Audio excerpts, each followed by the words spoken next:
Folks, Black Star Network is here.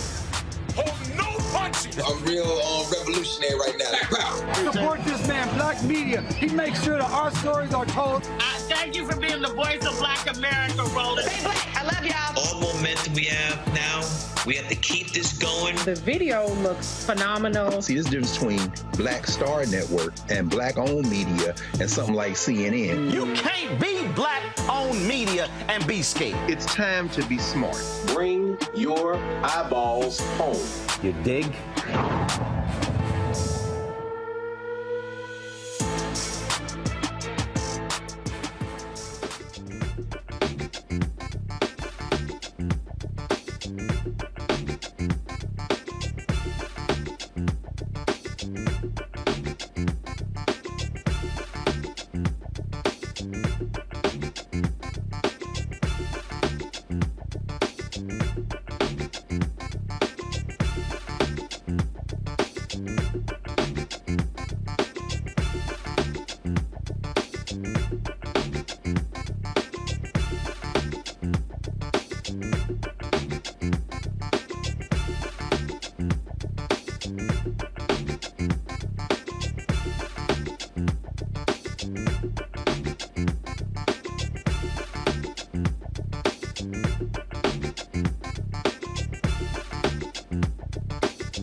Wednesday, October 18, 2023, coming up on Roland Martin Unfiltered, streaming live on the Black Star Network. He spent years in prison for a crime he did not commit, only to be killed by a cop during a traffic stop. We'll show you what happened to a Florida man who died as a result of being killed by a Georgia deputy. Folks, how inept are House Republicans? Well, they have blown off again the insurrectionist, Trump MAGA-loving Jim Jordan, not securing enough votes to become the next Speaker of the House. He lost even more votes from the other day. We'll talk about that. Plus, President Joe Biden travels to Israel and speaks on the devastation of a hospital in Gaza. He speaks on where he says, where U.S. intelligence says, who actually committed the heinous act. Pennsylvania voters will be voting for candidates to fill the state's courts. The chair of the state's Democratic Party will join us to talk about these critical elections. Folks, that and more right here on Roland Martin Unfiltered on the Black Star Network. It's time to bring the funk. Let's go. He's got it. Whatever the miss, he's on it. Whatever it is, he's got the scoop, the fact, the find. And when it breaks, he's right on time and it's rolling. Best believe he's knowing. Putting it down from sports to news to politics. With entertainment just for kicks, he's rolling. It's on go, roll, roll, y'all. It's Roland Martin, yeah. Rolling with Roland now. He's funk, he's fresh, he's real, the best, you know he's Roland Martin now.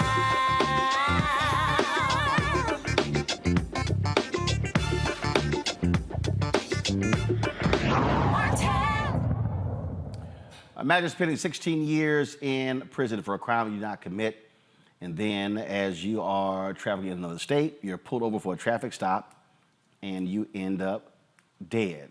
That is exactly what happened to 53-year-old Leonard Allen Cure.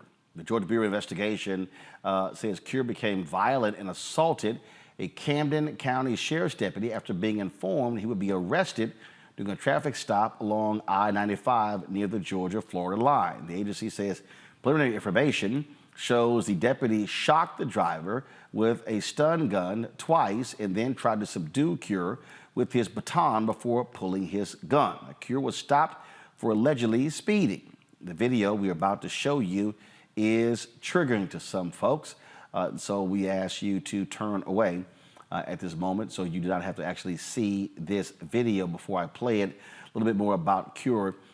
He was the first person who was freed by the Broward County DA's office as they looked at old cases, and it wasn't long that he was out. And so I'm going to show you again. It's about a 12-minute video. I'm not going to show you the whole video, but here is this encounter in Georgia. Step out. Step out. Get out. Get out. Put your hands back here. I ain't doing shit. Put your damn hands back here. Who are you? Staff Sergeant Aldridge, Sheriff's Office. My name is Yahweh. I don't care. Step to the rear of this vehicle. In the name of who? In the name of law of the state of Georgia. Step back here now or you're getting tased.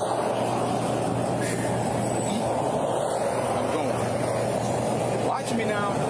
Put your hands on the back of that truck. Do you see that? Put your hands on the back of that truck. Back of the truck. Both hands. Turn around. 34, can you send me another unit? One non-compliant. Go out of unit route 34 at the 8 office. Your name is Officer who? Staff Sergeant Aldridge with the Camden County Sheriff's Office. Who county? Camden County. Put your hand behind your back. Do I have a warrant? No. Excuse me. Either put your hands behind your back because you're getting tased. I'm telling you that right now. Why am I getting tased? Because you are under arrest for speeding and reckless driving. I'm not driving. Nobody was hurt. How was I speeding? You passed me doing 100 100 miles an hour. Okay, so that's a speeding ticket, right? Sir, tickets in the state of Georgia are criminal offenses. I don't have a ticket in Georgia. You do now? Why? You passed me doing 100 miles an hour. Offense and what? Am I going Hands behind your back. Yes, you are going to jail. Hands behind your back. Put your hands behind your back.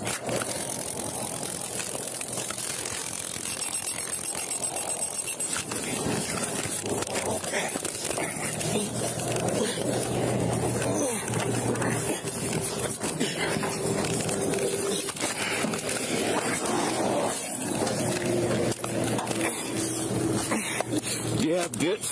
Yeah, bitch. Stay down. Stay down. Stay down. Too late. Camden, shots fired. Too late.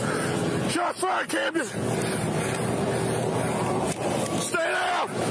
Do not give up. Stay down. Stay down. Stay down. Camden, shots fired. Suspect down. Can you send me help? Stay down. Stay down. Stay down.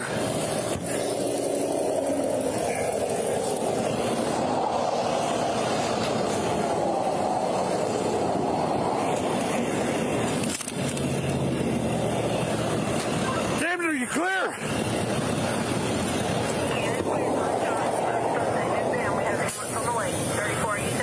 Stay down. Do not get up.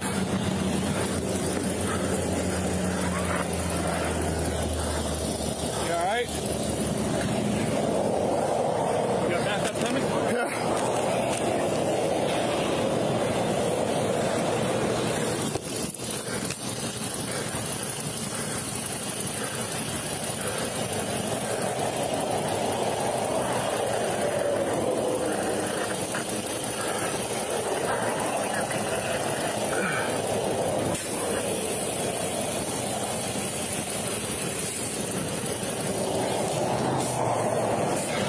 Covering.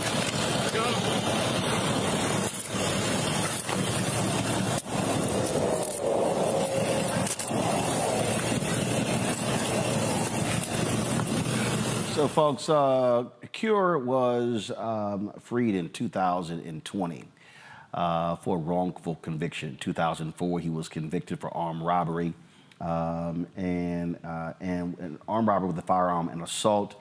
And then he was the first person freed by the Broward State Attorney Conviction Review Unit.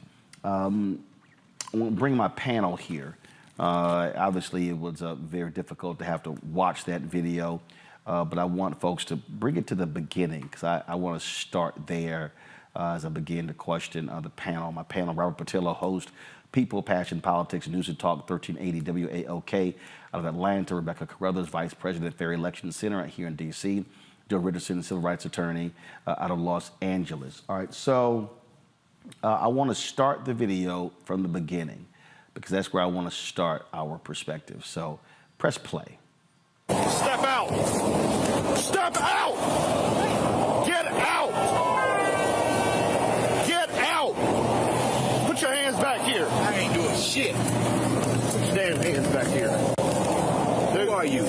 Staff Sergeant Alden, Sheriff's Office. My name is Yahweh. I don't care. Step to the rear of this vehicle. In the name of who? In the Come name back. of So- law and state of... All right, so Robert, we talk about these things a lot. First of all, we talk about how the goal is always to get home. But we also constantly talk about the role of the officer in terms of their attitude and how they approach certain things. Now, according to the Georgia Bureau investigation, he was going 90 and a 70 and increased to 100, then he gets pulled over. So you hear the officer getting out of the car. We all see it, we all hear it. So the officer is already at a 9-10. That's how the whole thing starts. He encounters Cure, who obviously is agitated for getting pulled over. Does the officer lower temperatures? Nope. They actually go higher. Your thoughts? Well, one, I've done traffic tickets in Atlanta in the state of Georgia since 2009. A super speeder ticket is a very serious offense, but it does not carry the death penalty in the state of Georgia. I think that's where we have to begin this inquiry, because when this officer exited the vehicle, he was clearly already belligerent. I've very rarely seen a situation where the officer starts yelling from 100 feet away, "Get out of the vehicle," just somebody can hear you on a busy highway. Also, the officer didn't articulate a reason when he wanted him to exit the vehicle during a traffic stop.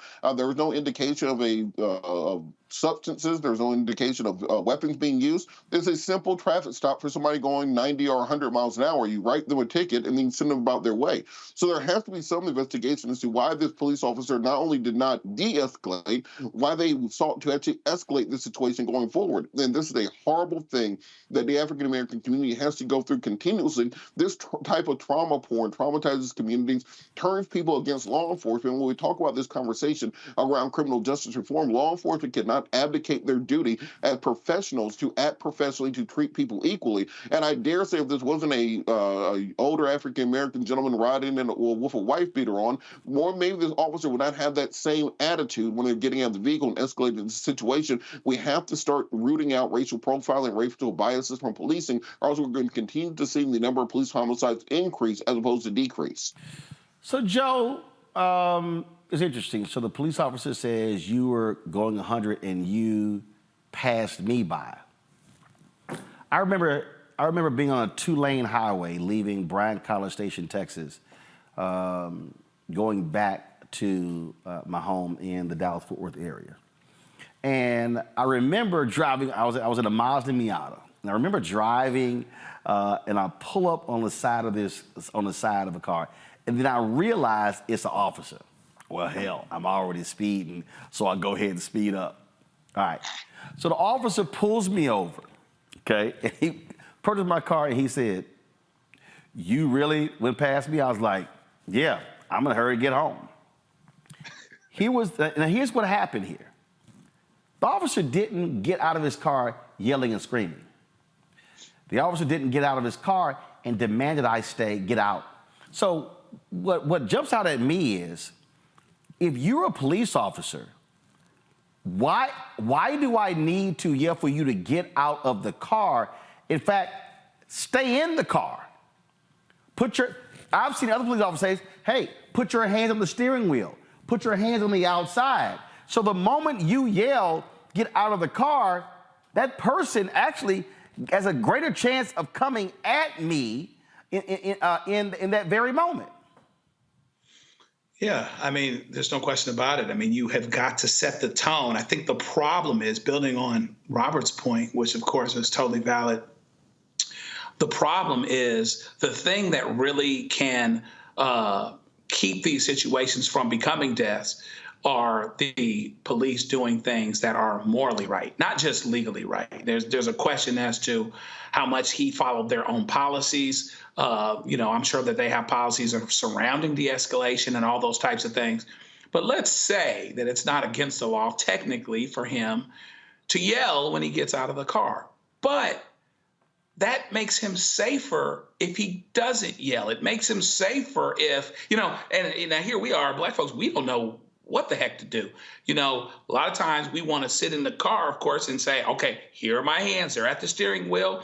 Your folks tell you all the time, make sure everybody can see where your hands are at every time. Call every move you're going to make and or ask before you do anything, as opposed to getting out. There's an argument that more could have happened to this officer with the guy getting out of the car. And then what happens is, once he gets out the car, he's not thrilled, but to begin with, he's complying. He told him to put his hands on the car. He did do so. It seemed like this individual, who's not here to tell the story, of course, wanted to see the officer. And my sense is that's the reason he did that, as opposed to turning around, putting his hands on the car where his back was to the officer. But this is an opportunity still, if not for legal reasons, maybe for legal reasons, but certainly for moral and ethical reasons, to set the tone early so that you don't, put him in a box that makes him defensive, that makes him potentially non-compliant, belligerent, and therefore makes you less likely to have to use some kind of force where somebody doesn't walk away from that incident. The police going above and beyond is frankly what they're supposed to do, to follow the law. But if it's about being safe and staying safe, he would have approached it differently with his tone. He would have only matched that escalation if that escalation was there in the first place. And he may have gotten a very, very different reaction if he played it differently to start. I want to play the video again, but I want y'all to move it forward to. I want you to move it forward. Just scrub forward, and then I'll tell you when to pick it up. So just scrub forward. Okay. Now bring it back. Bring that camera, the body camera. Bring it back. Keep going. All right, stop right there. Now play it from there. Now, folks, here's what you're gonna. Now I'm gonna talk over it. So go play the video. I'm gonna talk over it. All right. So have the sound underneath me. Okay. So you see, he puts his hands up, then all of a sudden he's touching the car. Now turn the volume up. You see that? Put your hands on the back of that truck. Back of the truck. Both hands. Turn around. 34, can you send me another unit? One non-compliant. Stop right there. Stop right there. Now I want you to bring it back. I want you to bring it back just about 10 seconds. I want y'all to listen to what the officer says when he calls for backup. Press play. 34, can you send me another unit? One non-compliant. Stop right there. Send me another unit. He says he's non-compliant. But the reality is, he actually complied. Now, Did he give him some mouth? Yeah, he did. But he's compliant. Okay, now I want you to go back. Press play, audio up. Your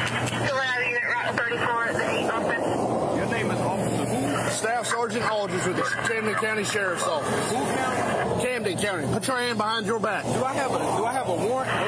No. Excuse me. Either put your hands behind your back because you're getting tased. I'm telling you that right now. Stop right there. Now, I don't know if y'all saw that. Bring it back. You're gonna see the officer's left hand. You're gonna see a white hand. His left hand he's already touching him. And then all of a sudden, you can tell the guy's like a little ticked off because he's being touched. I'm going to review in a minute, Rebecca, but here's what I'm trying to understand, Robert. Okay, driving 100 miles an hour, does that require an actual arrest in Georgia? It does not require an arrest. It is an arrestable offense given additional factors, but there's no way to perform that as a required arrest. I've gone 100 miles an hour in Georgia and gotten a ticket. You don't get arrested automatically. Normally, protocol in this case would be that the officer would approach the vehicle. He would tell the individual to put their hands on the steering wheel to present their license or registration. They would then take that back to the vehicle. They will run the plates, run their license or registration to find out if there were any warrants present. They will come back. They would engage in a conversation with the individual to find out if there was a reason that they were going to that speed, such as a medical emergency, a child being born, etc., because sometimes there are justifications. At that point in time, they will issue them a citation for speeding, and then they will come back to court and go through the regular court process. That's how a speeding ticket goes, and many of us are familiar with that. This idea that you get out of the car screaming at the top of your lungs for people to get out, as was said by you and as was said by Joe, you don't know what happens when that person gets out of the vehicle. They could get out and immediately start shooting. They could take off running. There's a very dangerous situation our officer put both himself in and the victim in this case in, and that's why police protocol has to be followed, and there needs to be a full investigation into this, and hopefully charges against this officer for violating police protocol. The reality is, Rebecca, I doubt any of that happens, but the reason I wanted to walk through that it's because, again, we say this over and over and over again. The actions of the officer, in most cases, is going to dictate how the person responds. And if the person is responding to me heightened, it's not. I'm the one with the stun gun and all the laws on my side. I have the right to use deadly force. My job is to bring it down. To me, this is where, sir, you were driving more than 100 miles an hour. I pulled you over because you broke the law. I would like for you to place your hands behind your back. Sir, I will answer all of your questions, but right now, I need you to place your hands behind your back. That's a whole different tone than what we heard this officer use. If an officer isn't capable of pulling someone over for speeding without taking their life, then that person should not be an officer, full stop. One thing that psychology tells us is that nervous systems want to respond to each other. So if you have someone who is heightened, who is very upset, then it's very likely that the person that they're interacting with is also going to match similar energy. The other thing that I think is also important based upon this footage that was released is we then see a third party actually interfering with a stop. We see it appears to be a Brink security officer get out of their vehicle and draw a weapon, a deadly weapon, and enter the situation. And never once did I hear the police officer say, hey, you get back in the car. You are interfering with an active police investigation. I did not hear that. So when we're talking about all the things that weren't done according to protocol, that should also be added to the list. Absolutely, Robert. And again, to our folks who are watching, our responsibility at the end of the day, knowing full well how these cops are, is for us to get home safely. And the moment he starts tasing, the moment Cure begins to push against him, all of a sudden, you know what's about to happen. It was stun gun, baton, and then it was gun. And so obviously, Cure's actions or his reaction, then of course it goes to the next level. But again, officers are going to have to understand your primary job is to de-escalate. Nobody wants to get pulled over. You don't know, he didn't know that this guy has spent 16 years in jail for a crime he did not commit. He didn't know any of that. Nobody likes to get pulled over. But if I'm a cop and somebody is automatically agitated, my deal is, sir, I'm gonna need you to calm down. And look, Roland, we got to stop teaching black folks to treat cops like they're bears or something. They, back away. Do not making sudden movements. Do not anger the bear. Do not do anything to make him aggressive, etc. The police officer is the one who's at work. That's the person who's at their job currently, who has to act in a professional fashion. They're the person who's protected by the color of law. They have the Constitution behind them. They wear the badge that gives them the ability to take human life. They're completely invested to by the state. Your tax dollars pays that person. That puts the onus on and the burden on the police officer to de-escalate the situation. This person has psychological trauma as a result of being illegally detained by their own government for the better part of a generation. That means that police need to take in consideration what they call in torts the eggshell plaintiff, somebody who has a predisposition which may impact their reaction to something.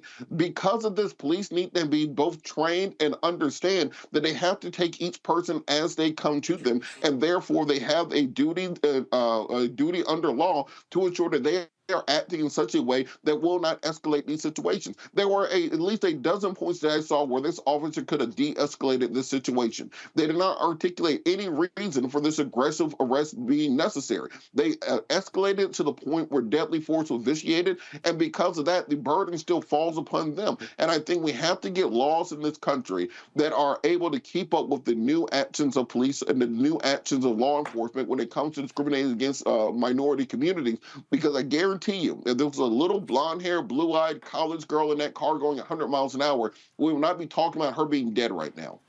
And that's the thing, Joe. Again, the beginning of this, frankly, sets up the ending.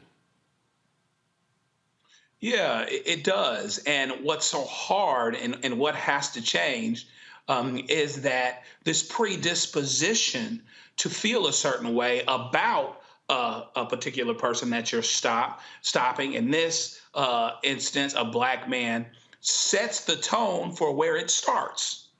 Now, we should be pragmatic, but if anything, police officers should be pragmatic and within policy. But if anything, yeah, be pragmatic and have it set the tone. But think of it this way.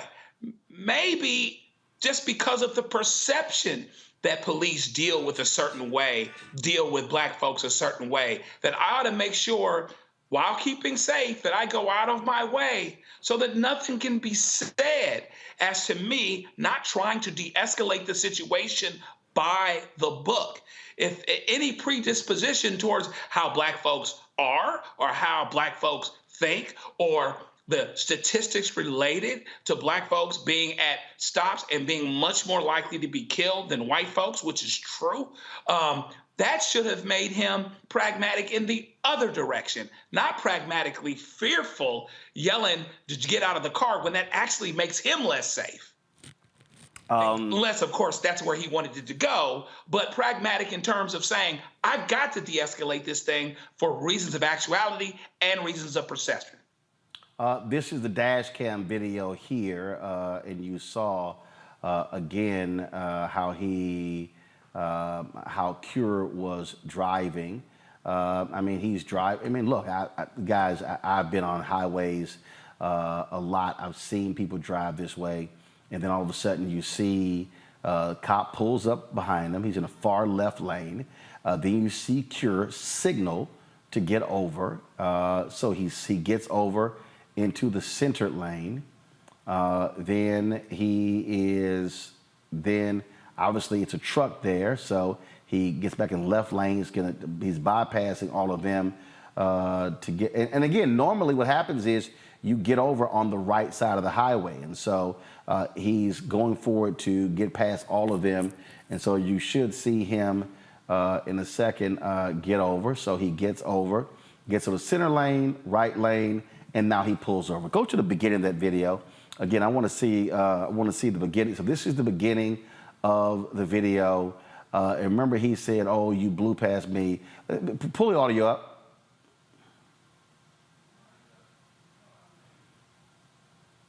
All right. So the officer, the sheriff, deputy, is all of a sudden the guy. So Cure, you see him. All right. Now, okay. So do me a favor. Stop right there.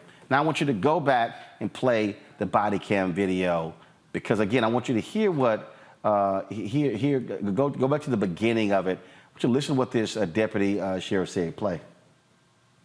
Step out. Step out. Get out. Get out. Put your hands back here. I ain't doing shit. Put your damn hands back here. Who are you? Staff Sergeant Aldridge, Sheriff's Office. My name is Yahweh. I don't care. Step to the rear of this vehicle. In the name of who? In the name of law of the state of Georgia. Step back here now or you're getting tased. I'm going. Watch me now. Put your hands on the back of that truck. Do you see that? Put your hands on the back of that truck. Back of the truck. Both hands. Turn around. 34 Cannon, send me another unit. One non-compliant.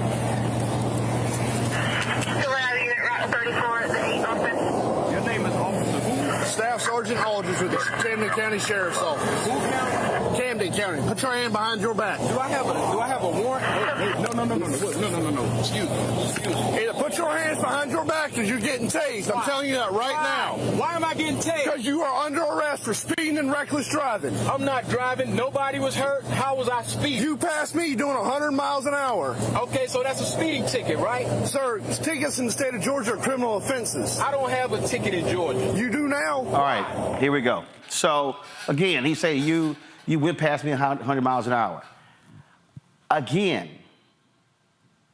the actions of the officer can determine the end result of a traffic stop. And nearly every time we talk about a black man being shot and killed at the hands of the police, it's a traffic stop. As Robert said, that's a ticket. It's a ticket.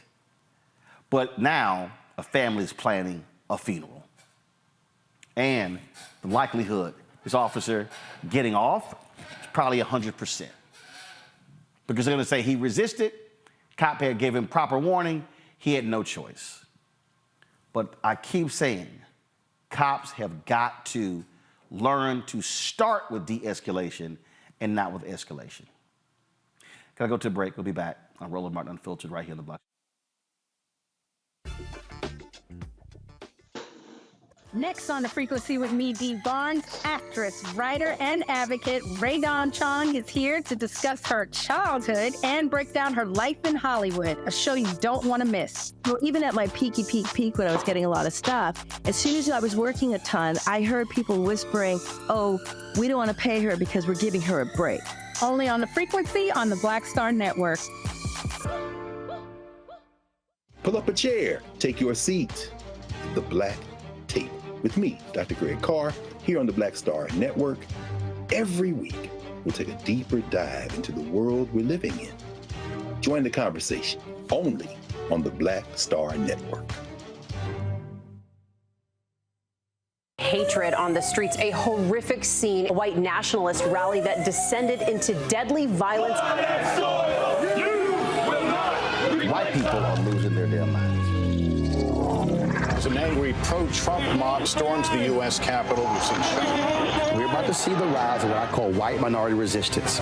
We have seen white folks in this country who simply cannot tolerate black folks voting. I think what we're seeing is the inevitable result of violent denial. This is part of American history. Every time that people of color have made progress, whether real or symbolic, there has been what Carol Anderson at Emory University calls white rage as a backlash. This is the rise of the Proud Boys and the Boogaloo Boys. America, there's going to be more of this. Here's all the Proud Boys, guys. This country is getting increasingly racist in its behaviors and its attitudes because of the fear of white people. The fear that they're taking our jobs, they're taking our resources, they're taking our women. This is white fear.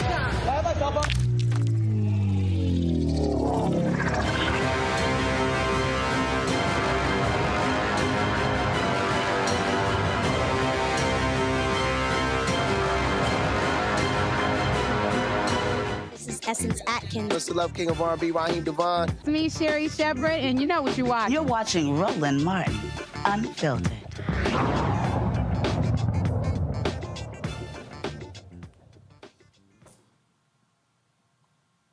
Well, another day in the neighborhood, folks, and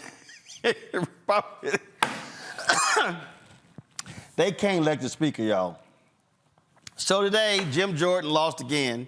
Lost more. He got fewer votes than he did just a couple days ago, and it was utterly hilarious. Just roll the video.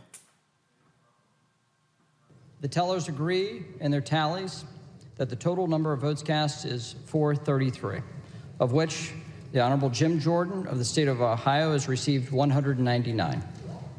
The Honorable Hakeem Jeffries of the state of New York has received 212.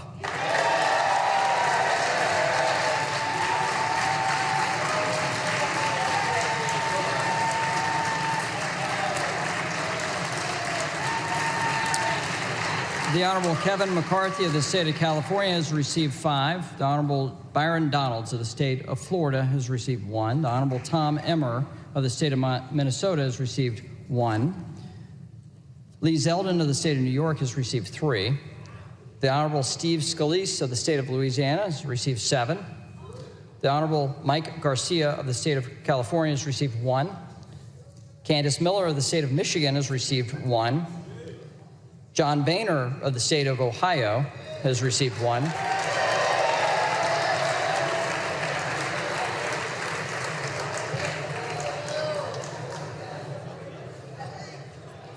The Honorable Kay Granger of the state of Texas has received 1.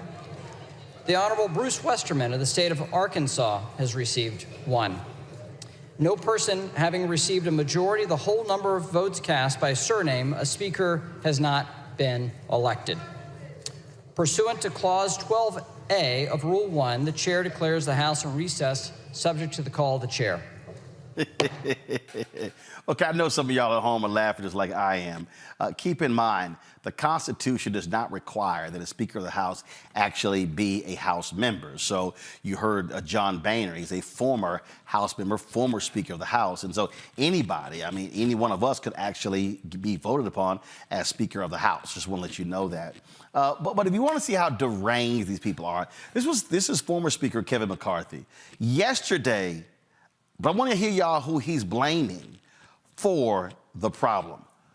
This is too funny. McCarthy. Let's listen to Kevin McCarthy here. Now we have rules. We don't have to be stuck on the floor. The interesting part is why we're here. Every single Democrat voted to stop one branch of government. They created this mess with 8 Republicans. Every single Democrat did that. And so I think what we'll do is we'll go sit down. We'll talk to those that have difference of opinion and come back. Did the margin surprise you? Excuse us. Thank you. Do you feel bad for Mr. Do you feel bad right now for Mr. Jordan? You threw your support for him. Do you feel bad for him? No. Don't over read into this. This is about the same vote I had on my first vote out. Why we're in the no. Let's go back to how it got here. We wouldn't be here if every single Democrat didn't vote with 8 Republicans to shut this place down. That's it. No, Republicans voted against Jim Jordan today on the floor, including 2 votes from somebody who's not even a member anymore. Every single Democrat and 8 Republicans voted to shut down one branch of government. That is why we're here today. There's no other reason why we're here today but because of that. Now we had a vote on the floor. It didn't get to the whole point. Now we'll take a break, talk to people, and come back and solve it. So how long? Is this going to be today? Well, I'm confused. That's sort of like, that's sort of like me being in a Panhellenic meeting and I go, look, we lost the vote because the Omegas and the Kappas voted against us. And if Alphas voted against us, I'd be like, how you complaining about them when your own members voted against you? That's literally where these people are at now. So the new talking point for them is, this went badly because those damn Democrats, they're the ones. How dare they vote against us? Not we can't get our act together. Not we don't know what the hell we doing. No. We gonna sit here. We gonna blame the other party. Same thing happened on CNN. This is so hilarious, y'all. I saw this earlier. I had to play it for you. Watch this. Austin Scott, who lost the conference nomination to Jordan last week, but is now firmly behind Jim Jordan. Sir, thanks so much for being with us. Should he keep going? Should Jim Jordan continue as his aides say he will? Oh, yeah, I think he's going to continue. And if you remember what happened last time, I think it took Speaker McCarthy somewhere around 14 rounds. Brianna, we shouldn't be in this position. I mean, 208 Democrats voted with 8 Republicans to put us here. But let me ask you, sir, McCarthy was never in a hole this deep. I'm sorry? McCarthy was never in a hole this deep. But Speaker McCarthy was elected, and he was the Speaker of the House. He was the largest Republican fundraiser ever for us as House Republicans. I mean, the Democrats knew what they were doing when they put up 208 votes to take him out of the speakership, and that's what created the current situation that we're in. So then we had a conference meeting. They didn't take him out of the speakership. I mean, you guys are the majority. But you guys are the majority, right? 96% of the votes came from Democrats, though, Brianna. I mean, just factually speaking, there were only 8 Republicans, and there were 208 Democrats. I mean, 208 Democrats. But, sir, who's in the majority? Well, the Democrats were the majority of that vote, and when we have a very who's in the majority in the House of Representatives? The Republicans are in the majority, but the Democrats provided the majority of the votes to take Kevin McCarthy out of the speakership. In fact, they provided 96% of the votes. Republicans provided the key votes. They're in the majority. They can provide enough votes, obviously, to put a Republican speaker in the place. Democrats provided 96% of the votes. 208 Democrats voted to remove the Republican Speaker of the House. 8 Republicans voted to remove the Republican Speaker of the House.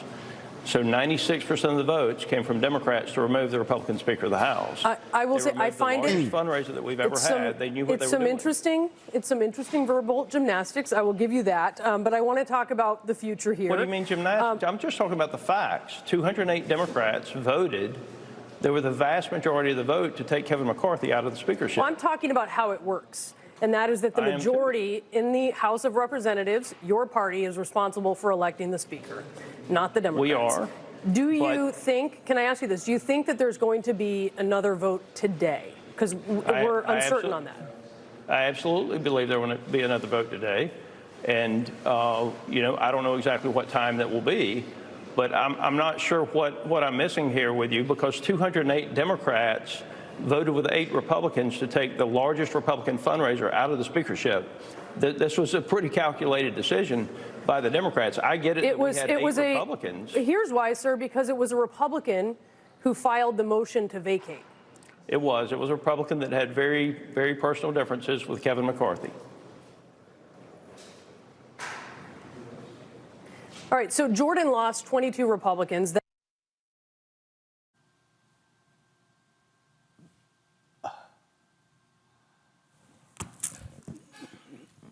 So, Rebecca, what he's saying is, damn it, they have too much unity. And we don't. So it's their fault. They're unified. And these are the same people who are going from school board meeting to school board meeting, determining what curriculum is being taught to students. And they can't even do math, you know. And he's also that guy, that particular guy, Congressman Scott, is going to get reelected again in Georgia. So there's a part of me that really wants Hakeem Jeffries to take out an ad in the Washington Post tomorrow and say, hey, look, this is the prisoner's dilemma. I got 5 slots for y'all. The first 5 Republicans who come over and decide that you're going to go ahead and coalesce with the Democratic caucus, we're not going to run anyone against you. Like right now, there's 18 Republicans who are in Biden districts.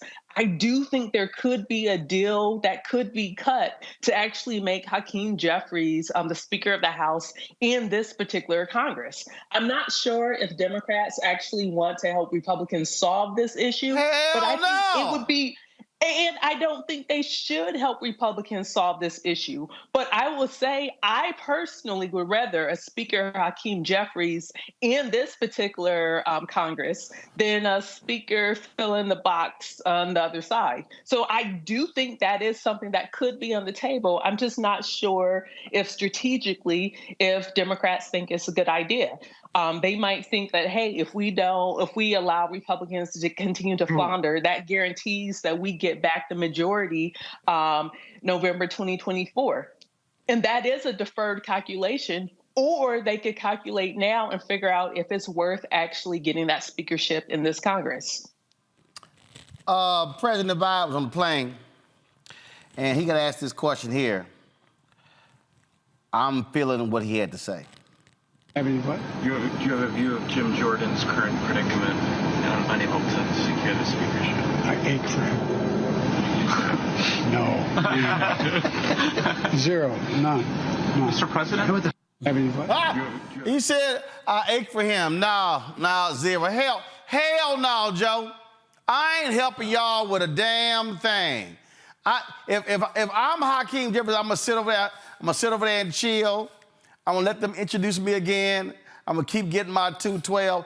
I'm gonna let them fools over there look stupid every day.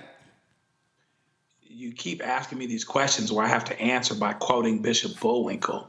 Hell to the no. And so basically what has to happen is, see, America needs to understand that when you have the folks in charge that you have, and folks that some of whom at least some of whom are okay with seeing the world burn, there's going to be consequences. Sometimes, I understand grace and mercy and everything else, but I remember there'd be times when, whether it's your mama or your minister, somebody would say, you know what, at some level, someone needs to feel the consequences of what it is that they're doing. And the American people need to see that these guys aren't on the same page. even as it comes to much of anything, to be honest with you. And the idea that Jim Jordan would be considered at all. This guy's been in Congress over a decade, has not passed one bill that he's proposed. Not nary, N-A-R-Y, not nary a one, not even one. And the Speaker of the House is supposed to run the Congress and move legislation. What would he possibly know about that? We would be shut down in no time. And so they need to feel the consequences of their action. I think Rebecca's scenario is a very interesting one, but I think what probably happens is Patrick McHenry gets some expanded powers and a deal with Democrats that guarantees that certain business gets brought up. I think that that's probably a little bit more likely. I like Hakeem for 2024. I mean, you let these cats do this another 2 or 3 weeks, and a lot of guys on the Republican side are going to be in trouble, at least enough to make a difference and turn it around. But it's absolutely not their responsibility to bail them out of the bad mistakes that they made. McCarthy wanted to be Speaker so bad, he made a deal with the devil to do it, which is fundamentally unstable. It should never be that one person with a personal grudge could bring a floor vote to have the Speaker removed. It should never happen, particularly with them knowing what's going on in their party. You know, it's like the person that gets that goes and hangs out with the snake and lays with the snake and walks around with the snake, and they end up either getting suffocated or they get bit. And they go, wait, I treated you nice or whatever else. And the snake goes, but you knew you was a snake when you got with me, when you brought me in here. I don't belong here. If I'm a snake, somebody's a snake. Snakes do what snakes do. And so therefore, the Republicans have to lay in the bed that they made, and the Democrats have to stay on the same page. And hopefully something will get done to allow the business of the country to get done. But the Republicans' issues are on full display. And there's what's going on is true. It's not an anomaly. That's where we were going to be. And that's why we are here now. Robert, here's how stupid these people are. These nutcases on the right literally have been threatening the spouses of Republicans, sending them threatening text messages, and then saying you're going to have challengers if you run again. Here is one of those Republicans speaking about that issue. Give me 1 second, pull this up. Because I thought this, first of all, again, this is dumb. You got no votes to spare, but you out here threatening people.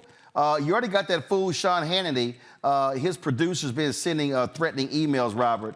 But here is Don Bacon talking about these threats. And it backfires. You can win us over.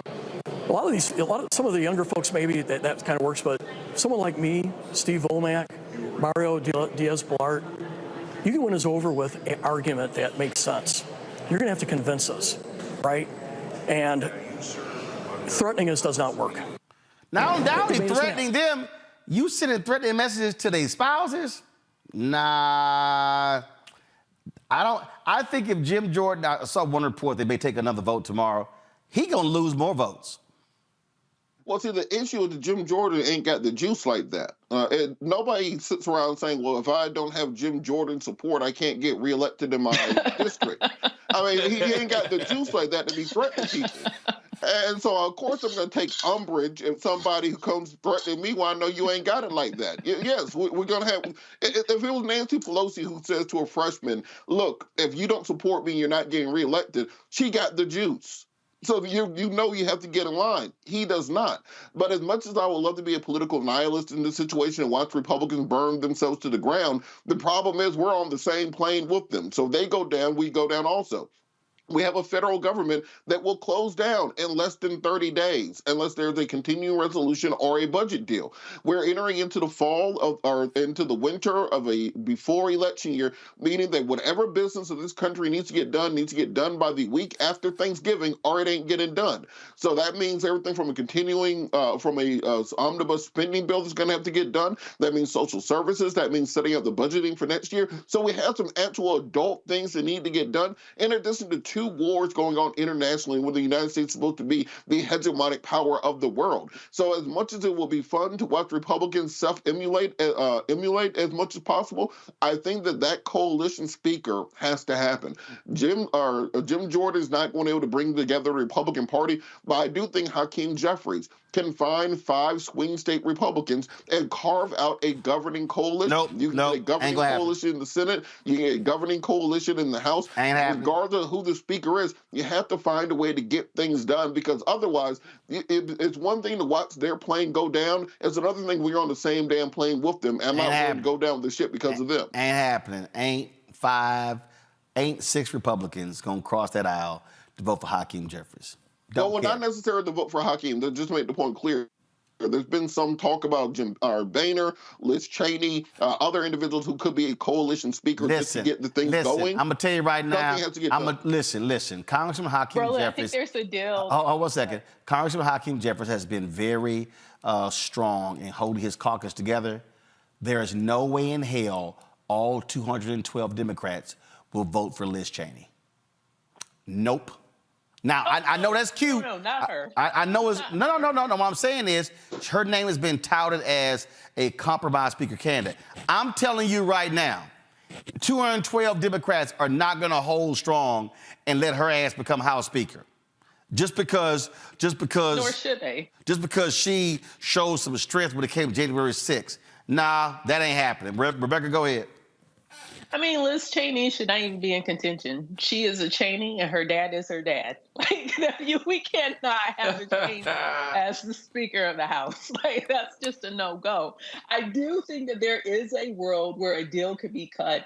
At this point, it just has to get to 217. I think the real possibility of those 18 Republicans, there's a very real possibility that at least half of them aren't going to come back unless they have some type of support. And so one thing that we've noticed out of this Republican caucus is that they crave power. That's the reason why McCarthy even got the position that he got. It's the reason why Matt Gaetz has been doing what he's been doing. It's the reason why we've seen Bobert or MTJ acting the way they've been acting, because it's craving pure power. So the idea of not returning back to Congress is enough for some people to go ahead and cut a deal. It's the reason why I'm calling it the prisoner's dilemma, because if Hakeem Jeffries says, hey, look, the first 5 people who come to me and cut a deal, I will cut a deal with you. If you were number 6, you don't get a deal. You got to put some fire under them and let them know there is a deal. It's a limited time only, but you have to come to me. You have to come to me, in the next 12 hours.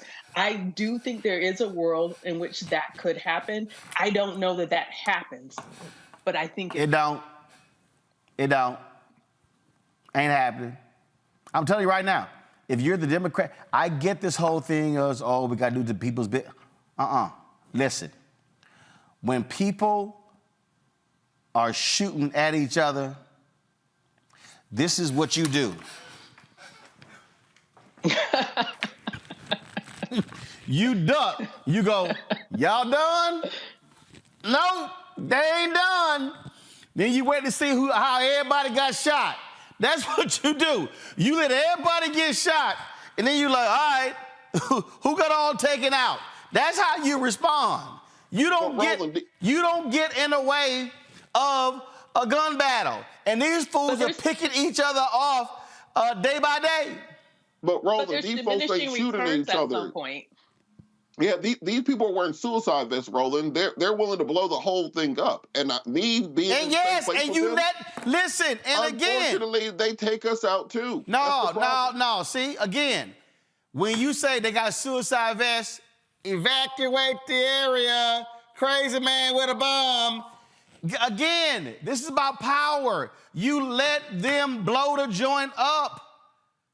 You do that. It affects the House. It affects the Senate. It affects the presidency. Again, the smartest play of the Democrats so far has been to be strong with 212. Democrats typically are the ones, okay, guys, we got to get along. We got to come to a compromise. We got to work something out. Man, no, let them fools sit here and kill each other. At some point, so Roland, if this can stay 3 weeks from now, 4 weeks from now, we're in the same place. What happens then? At some Guess point, what? there's going to be We gonna have a diminishing different returns to Democrats. You don't wait, So what is the power play for Democrats? You don't short circuit it. If you gotta you gotta allow this thing to play out over 3 weeks, you let it. You sit back and go, okay, 2 weeks, okay, 1 week. Now it's crunch time. But I ain't getting in the way right now. I'm gonna let them fools take each other out. I'm going to allow insanity to be exposed. I'm going to allow them going on television, trashing each other. I'm going to allow them dogging each other out. I'm going to let that thing happen, and I'm going to sit here and say, we united, we united, we united. What y'all want to do? This is almost like 2010 Tea Party. Remember remember the November 2010 election when you had the wave where you had a bunch of Tea Partiers who got elected, and many of them are no longer in the Congress. But the whole point of that Tea Party was to actually stop STEMI and to paralyze the Congress. Yes. So right now we're actually seeing the dreams of the Tea Party. We see Congress is completely shut down. Yes. Nothing's happening. Is that actually good for democracy? Yes. Okay, listen, guys. I know Democrats love abiding by that Michelle Obama. When they go low, we go high. Hell no. When they go low, you go lower. No, this is about the future of the country. And you let them people, you got folks walking around and talking about, well, look at the moderate Republicans. Ain't no moderate Republicans. They don't exist. You let the crazy be exposed. That's all you do. I ain't sitting here doing nothing. I'm going to let them fools go. And if it goes another week, if it goes 2 weeks, if it goes 3 weeks, now the onus is on them. Democrats can say, we ready. 212 on our side. 5 of y'all come over. We got a speaker. Y'all can't get y'all act together. So guess what? Who's going to get blamed for the government shutting down? The fools who couldn't elect the speaker, the fools who couldn't get along, Matt Gaetz who got rid of McCarthy, then they couldn't elect Scalise, then they couldn't elect Scott, and they couldn't elect Jim Jordan. What they want to do? Man, don't get in the way of somebody losing the game. You don't get in the way. But extreme Republicans have a lot of support from their... Right? So a lot of the extreme Republicans have tremendous support from their primary Republican voters who are willing to back this. So I don't think we're going to see folks in Scott's district who's going to connect and say, oh, well, I'm not getting my particular benefits because of Scott. That's not going to happen. Listen, I think there are 18, even McCarthy's district. There are 18 Republicans who won in districts that Biden won. You do nothing because they are going to feel the pressure. That's why you don't do nothing. Real quick, Joe, before I go to break, real quick. That's why I think somebody from that space comes to the Democrats and a deal gets done related to McHenry. That's what I think is the most likely scenario, because they're going to need. We all need to do something, but they're going to be the ones that are going to feel the pressure of not being in Congress anymore. And I think look for that to happen. It's unprecedented in a way. It's been a while, but desperate times calls for desperate actions. Listen, I'm telling y'all right now, if any of these Republicans was sitting here trying to reach Democrats, trying to get them to bail them out, man, you don't do nothing. You let crazy be crazy. In fact, if they even called me, all I do is be sitting here like, we ain't even gonna have this conversation. I'm gonna let y'all just go ahead and be nuts. And then, matter of fact, if I'm the Democrats, just go ahead and put this on.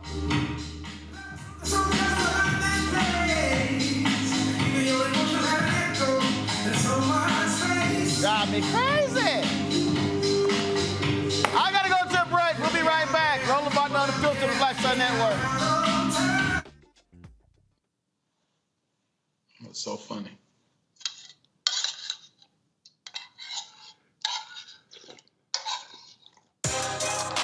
Peace, I'm Faraji Muhammad, host of The Culture. And brothers, we need to talk. There's been much discussion about the state of the black man in our community. Whether it's in politics, education, or in the home, my brothers, we are struggling to lead the way, which is why The Culture will be hosting the Black Men Summit, where we'll be redefining and celebrating black manhood. This special series will kick off on the 28th anniversary of the historic Million Man March on Monday, October the 16th at 4 p.m. Eastern Time. I'll be talking to some of Black America's most prolific, dynamic, thought-provoking black men activists, scholars, and leaders about our role, our power, and our future. So tune in and join the conversation as an online culture crew member for The Culture's Black Men Summit, redefining and celebrating black manhood. Starting Monday, October 16th through Friday, October 20th, 4 p.m. Eastern Time each day, right here, exclusively here on the Black Star Network.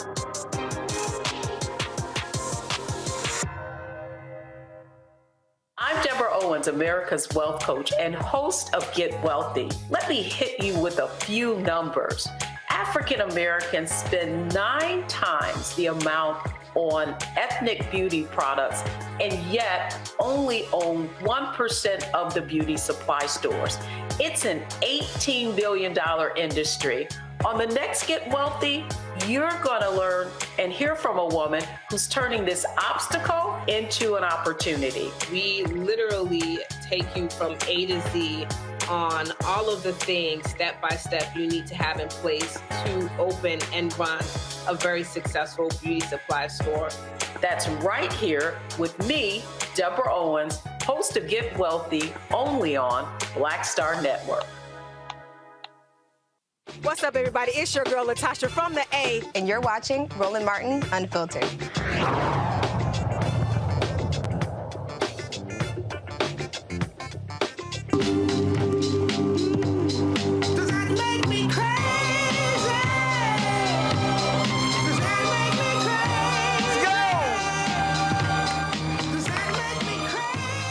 President Joe Biden, folks, went into a war zone today, went to Israel to meet with Prime Minister Benjamin Netanyahu. He was supposed to, of course, be having a summit in Jordan, but because of the hospital strike that where folks were killed, that summit with the head of Jordan, the head of the PLO, was actually canceled. Now, Biden warned those factions about attacking and promised to ask Congress for an unprecedented support package for Israel's defense later this week. Here's some of his remarks. The state of Israel was born to be a safe place for the Jewish people of the world. That's why it was born. I've long said, if Israel didn't exist, we'd have to invent it. While it may not feel that way today, Israel must again be a safe place for the Jewish people. And I promise you, we're going to do everything in our power to make sure that it will be. 75 years ago, just 11 minutes after its founding, President Harry S. Truman and the United States of America became the first nation to recognize Israel. We've stood by your side ever since. We're going to stand by your side now. My administration has been in close touch with your leadership from the first moments of this attack. We're going to make sure we have what you need to protect your people, to defend your nation. For decades, we've ensured Israel's qualitative military edge. And later this week, I'm going to ask the United States Congress for an unprecedented support package for Israel's defense. We're going to keep Iron Dome fully supplied. McManus, Allison is the Senior Director of National Security and International Policy for the Center for American Progress. Allison, glad to have you here. Allison, here's one of the things that's real interesting here. There were a number of Jewish protesters today in the Cannon building. They were in front of the White House yesterday. Vice President Kamala Harris yesterday was asked about this by a college student with regards to the occupation of Gaza. A lot of young folks on college campuses have been very critical of Israel. President Biden has to walk a serious tightrope here, proclaiming support for Israel, but he's also risking a lot of folks here at home who have a differing view of the occupation. Thoughts? Yeah, thanks so much for having me tonight, Roland. I wish I could say that it's a pleasure to be on the show, but I do think I have to acknowledge the reason, obviously, that we're having this conversation is because there's been a great deal of human suffering and suffering that continues. It's funny that you mentioned the tightrope. I actually had drafted, some notes and thoughts, before coming on tonight, and tightrope is in my notes in terms of what Biden and the administration need to walk in both expressing support for Israel's right to defense, but also, ensuring that we don't see unnecessary escalation, because I know that for the Biden administration, this escalation could be, it's a real concern thinking about spillover. The point that you raise also in terms of, the concerns maybe that the American public has about the situation. I mean, we've really seen polarization, I think, in terms of the public sentiment, but also a lot of moderate voices that I think are acknowledging the fact that this was a really brutal terrorist attack, that Hamas is a threat and remains a threat right now to the security of Israelis, and that's something that Israelis feel. But also, that there's a way to bring perpetrators of these attacks to justice that doesn't have to mean collective punishment. It doesn't have to mean the displacement of millions of Palestinians. It doesn't have to mean attacks on civilians. It doesn't have to mean civilian casualties. So I think it's important to keep that in mind, that there is a way to, maybe not think about this as a tightrope, but actually think about this as a moral and strategic imperative, that, the U.S. really pushes Israel and encourages Israel to respond in a way and to defend itself in a way that is in keeping with international humanitarian law, that minimizes civilian casualties, that avoids collective punishment. Again, that this is not just, the right thing to do because Palestinians are not Hamas, but also that, if Israel really does want to bring home hostages, want to prevent the spread of the conflict, and want to prevent, a cycle of violence, that's really pragmatically what's necessary as well. I have been just again watching so much here. I mean, you've got Penn, Harvard, Columbia. You've got donors saying they're going to be holding their money, pulling their money because the university is not responding appropriately. You got people who are saying we're not going to be hiring any of those students who signed those letters. Now you've got people. These people were trying to break. People were blasting Alicia Keys because she answered the question about paragliding, and they tried to say, "Oh, she's wearing the Hamas colors." I mean, you literally have these battle lines that are being drawn, and now you have President Biden. They're talking about an unprecedented aid package. You already got a bunch of people who are angry with the billions that we've sent to Ukraine. If this Congress approves sending 10, 20, 30 billion, whatever, to Israel, you're going to have you're going to have people who are saying absolutely that's the right position. Others saying that's absolutely the wrong position. And so, 2023 is not 2003 in terms of the worldview and how people are responding to this attack and this war that we're now looking at.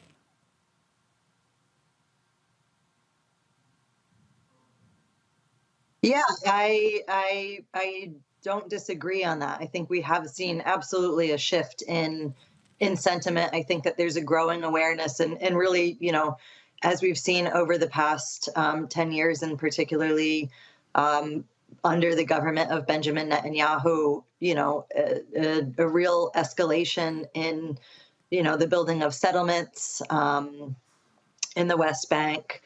We've seen escalations in violence. I mean, even before these, the Hamas attacks and, the Israeli bombardments and the counteroffensive, 2023 was already the deadliest year in terms of tensions between Palestinians and Israelis. And so I think that there's an understanding, as you said, certainly in the international community, when it comes to the rulings, the international legal rulings on this, there's an understanding that the status quo in terms of how, between Israel and Israel and Palestine, the status quo of occupation, of settlements, et cetera, that this was not going to hold. And, really tragically, I think that we are seeing that now.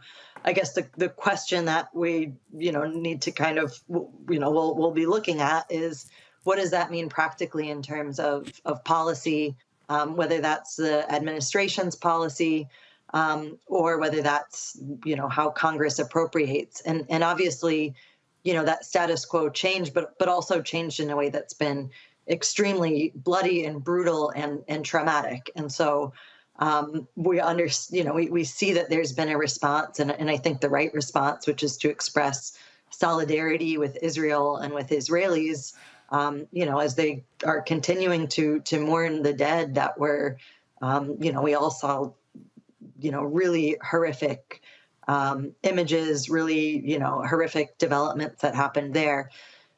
The question then is, what does that solidarity mean materially, which is, I think, what you're getting at. What does that mean actually in terms of a defense package? Israel is already the #1 recipient of U.S. security assistance. Israel already has one of the most capable militaries, security architectures in the world.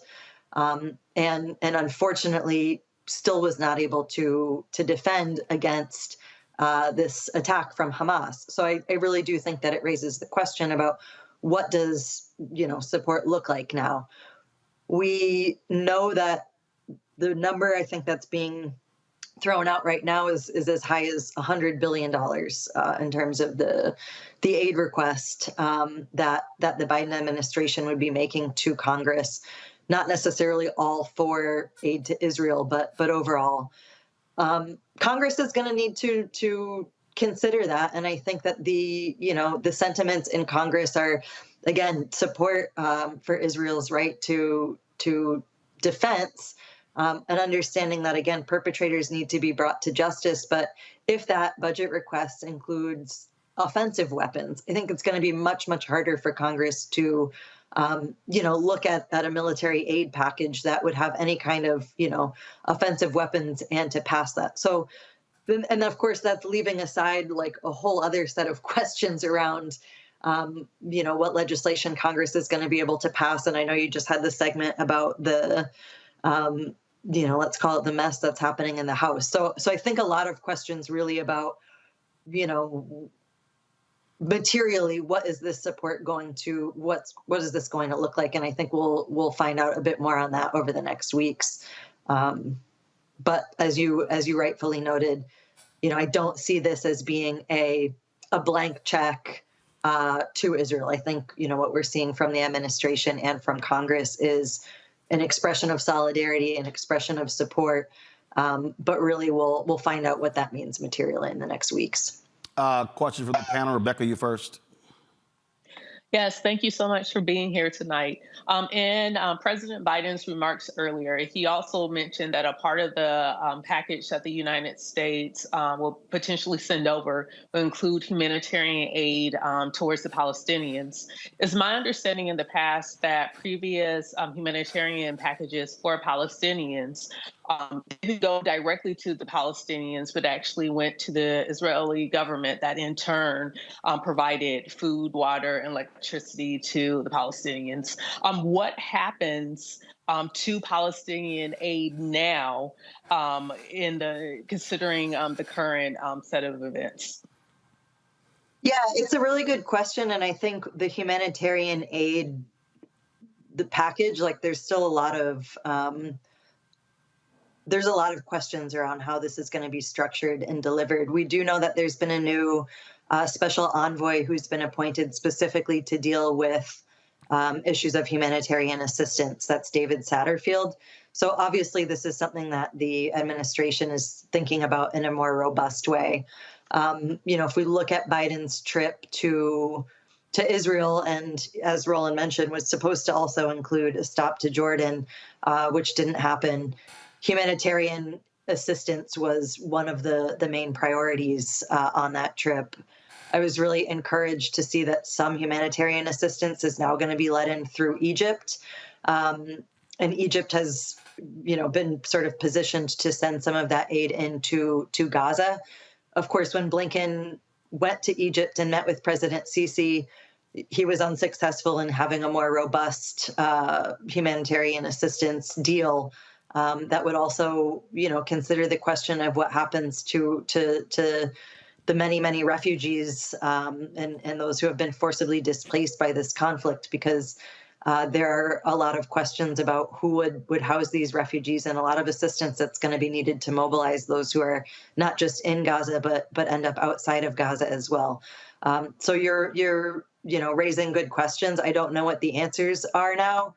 I do know that, the $100 million so far that Biden has said it will be mobilized, that's going to need to go up. I mean, there's going to just need to be a lot more humanitarian aid mobilized in Gaza, outside of Gaza as well.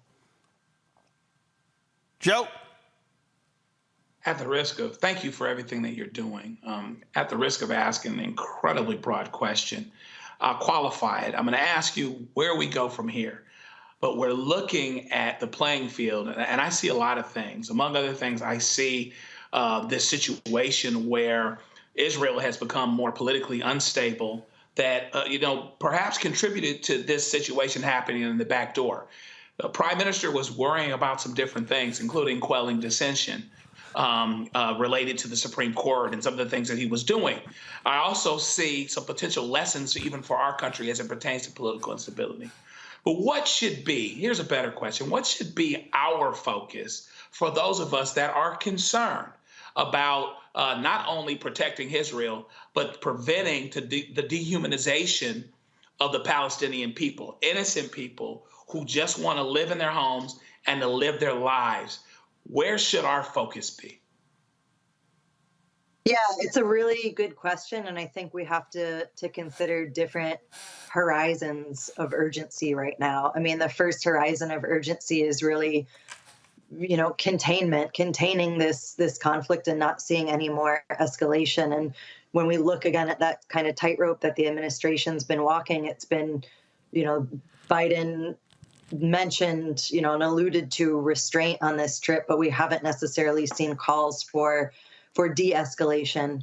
And I think, again, looking at this attack, and I know that there's still inconclusive evidence about the provenance of the attack on the hospital, but the overwhelming response to that attack that's been seen, across the Arab world, but really across the entire world.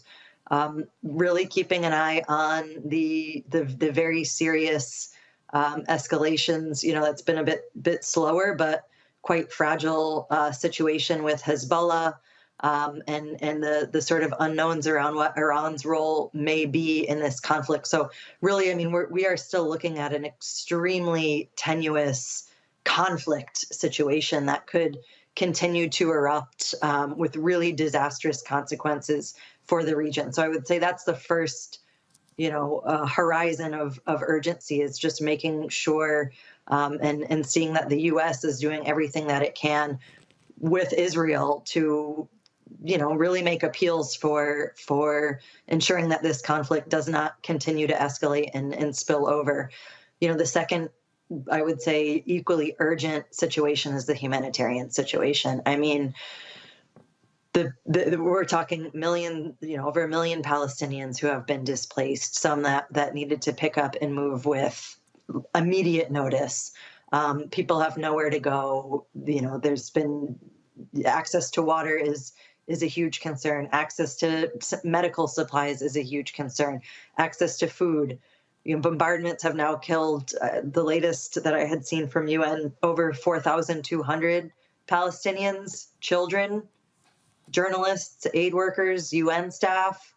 Thousands, more are feared dead because of the situation in which the bombardments are occurring. People are stuck under rubble. I mean, really, we are looking at an unfolding humanitarian catastrophe, and the first urgent situation in terms of escalation is not unrelated to the second urgent situation in terms of the humanitarian situation. So those, I think, are the two immediate priorities. And then, you're raising, again, good questions about then what's next.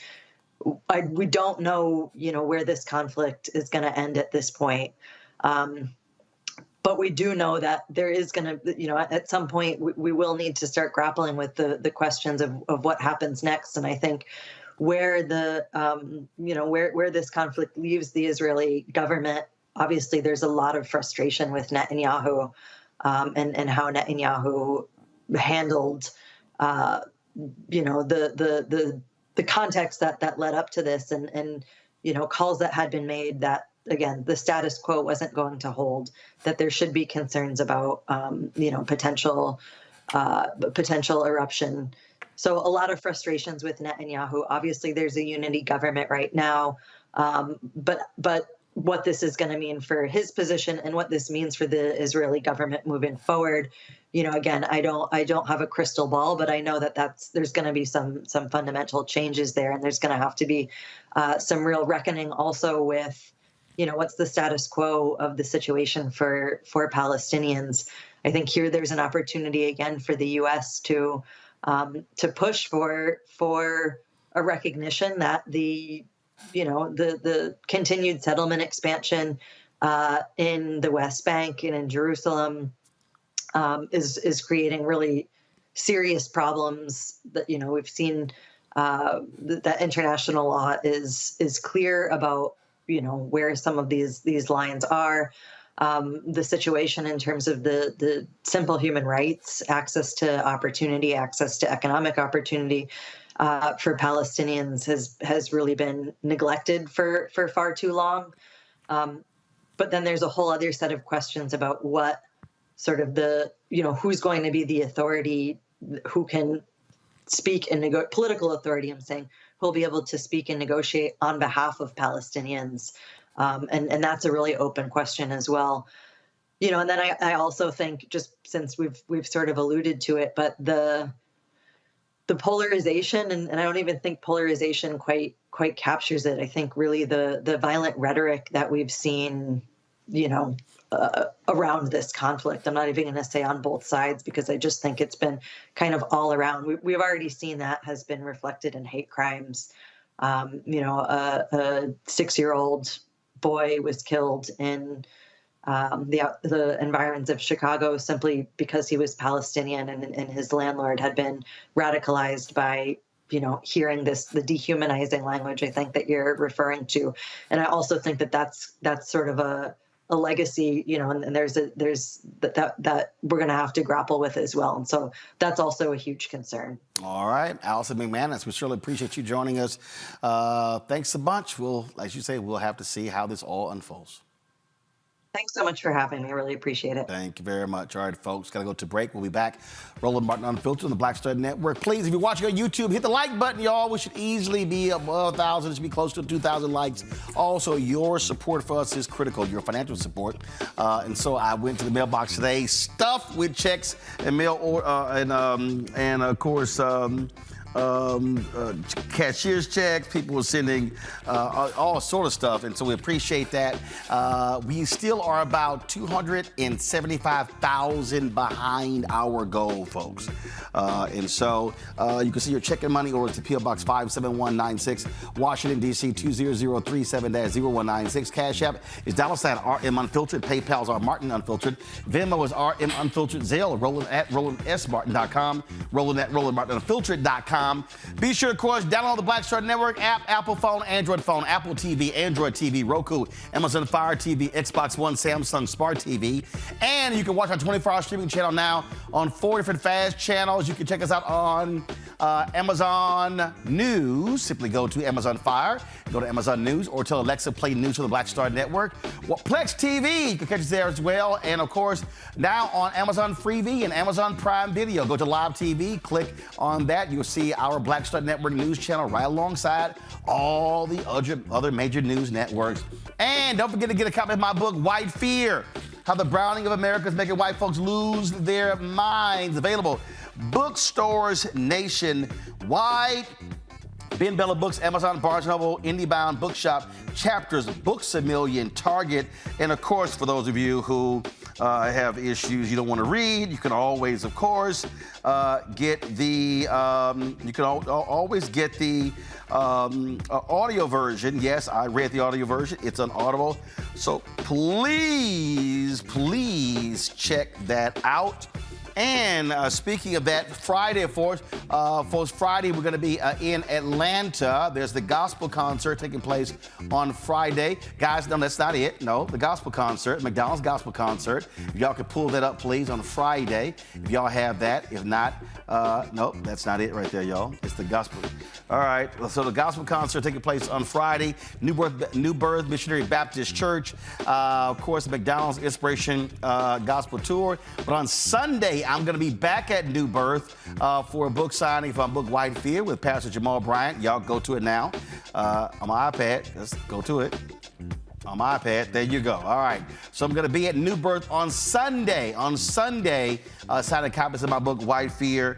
So look forward to being there. 9:30 a.m. Sunday, New Birth. So again, Friday, the gospel concert with McDonald's. Sunday, the book signing there. It is homecoming weekend for Clark Atlanta, and looking forward to be a part of the festivities. I'll be right back. On A Balanced Life with me, Dr. Jackie. Being of service to others is one of the greatest callings in life.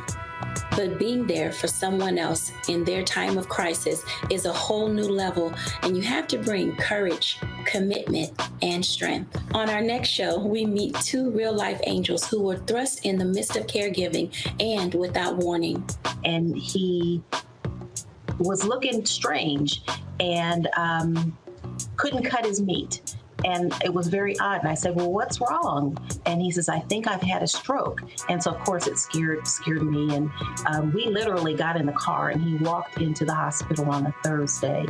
And by Saturday of that same week, he lost all control of his left side. The blessings, the challenges, and the way they maintain their balance, all next on A Balanced Life on Black Star Network.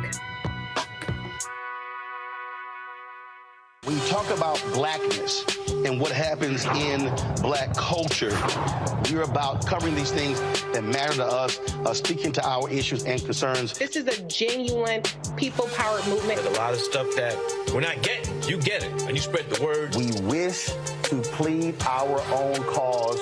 Too long have others spoken for us. We cannot tell our own story if we can't pay for it. This is about covering us. Invest in black-owned media. Your dollars matter. We don't have to keep asking them to cover our stuff. So please support us in what we do, folks. We want to hit 2,000 people, $50 this month, raise $100,000. We're behind 100,000, so we want to hit that. Y'all money makes this possible. Check some money orders. Go to P.O. Box 57196, Washington, D.C. 20037-0196. The Cash App is $RM Unfiltered. PayPal is R Martin Unfiltered. Venmo is RM Unfiltered. Zelle is Roland at RolandSMartin.com. Me, Sherry Shepard, and you know what you're watching, Roland Martin Unfiltered.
right, folks, the governor of North Carolina and voting rights groups are suing Republicans over their continued voter suppression.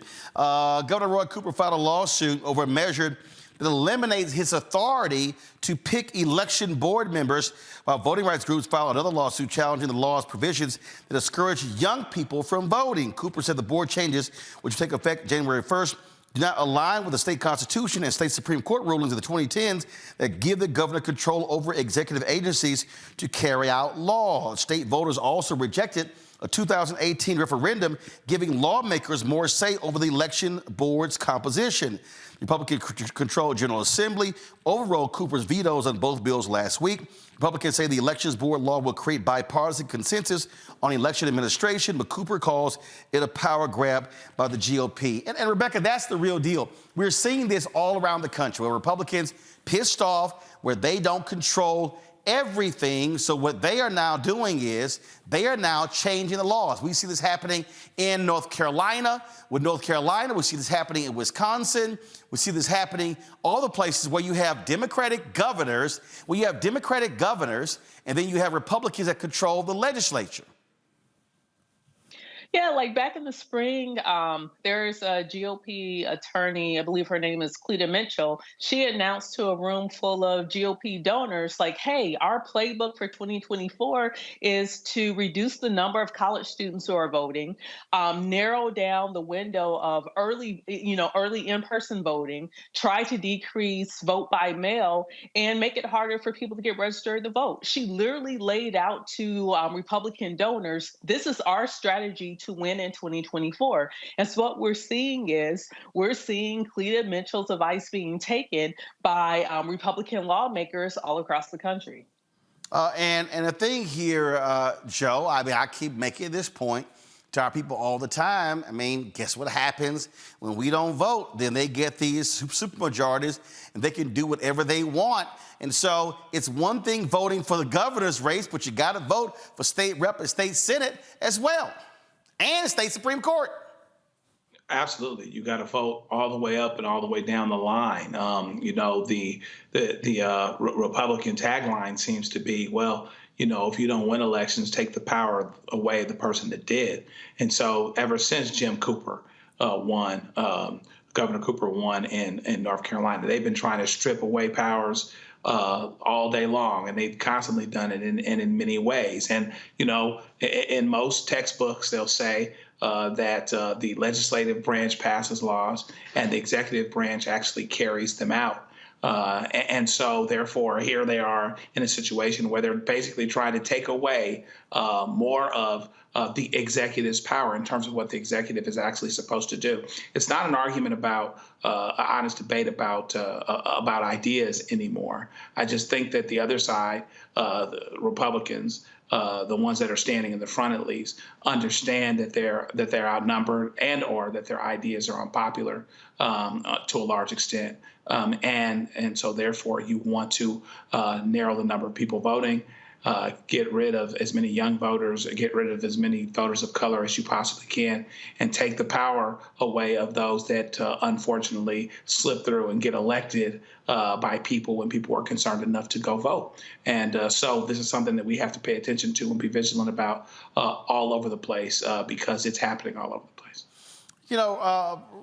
Robert, it's unbelievable what they do. Again, stripping the governor of powers. Wisconsin Governor Tony Evers, same things, just complaining just the other day. Them doing the exact same thing. They fired 7 of his appointees because their deal is we can.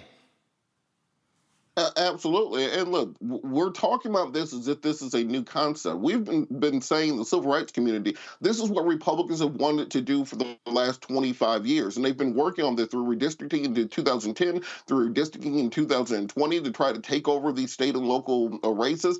We talked about the fact that from the time Obama was elected till he left office, Democrats lost something like 1,044 seats nationwide. Democrats have to understand you have to win these state and local seats. One thing that you can say about President Trump is, if you are running for dog catcher and you are on the MAGA agenda, he will bring the entire monster truck rally down to your small town. He'll come down to Dalton, Georgia, bring you on stage, put you knock on doors where you contribute money. We have to start campaigning in these state and local races because these folks don't give a damn about democracy. They care about power, the maintenance of it, and the extension of it. And because of that, the entire conceptualization of a pluralistic Republican democracy is now in question, because we have seen over and over again that if Republicans don't win a race, they will simply change the rules to make sure they win next time. And to Rebecca's point, Vivek Ramaswamy is now explicitly running on a platform of voter suppression. He is saying, I want to amend the Constitution to raise the voting age to 25 years of age. I want to get rid of all early voting and have only day of election paper ballots for all elections. He wants to get rid of